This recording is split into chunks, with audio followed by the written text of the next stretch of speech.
من جمله دغه غټو نعمتونو نه امن دی. امن ځینې خلکو ته چې امن وي دا خبره ډېره بده لګي، نو ځان پوهېږي. ګوره امن د الله نعمت دی. امن دی ته وایي چې هسپتالونه آبادي، جوماتونه کولاوي، په لارو کې ډاکې نه وي، بازارونو کې تجارتونه شروع وي، هر سړی بېګاله په خپل بستره کې په خوشحالۍ سره خوب کوي. دا امن د امن د امن قدر به د اعلی درشي چې د هغه ملکونو حالات وګوري چې په هغې کې امن ختم دی.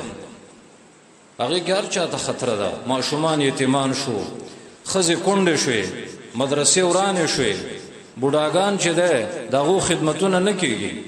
دې وجه نه الله تعالی چې کله د جنت بیان کوي نو وایي خلکو د جنت یو خصوصیت دا ده چې ګوره هغې کې امن دی.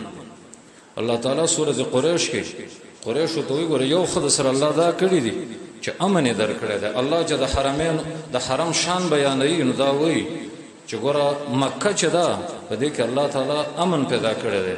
پیغمبر علیه السلام به په ځینې مسنونو دعاګانو کې دا ویل چې یا الله زه دنه امن غواړم.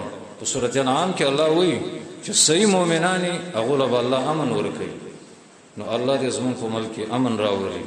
شته امن له د الله بقا ورکړي چې په کوم ځای کې ګډوډي شروع ده او مسلمانانو ته امن نشته او خطره دي، الله دې په هغې باندې بیا د امن دور راولي. نو دا امن چې ده دا هم د الله تعالی یو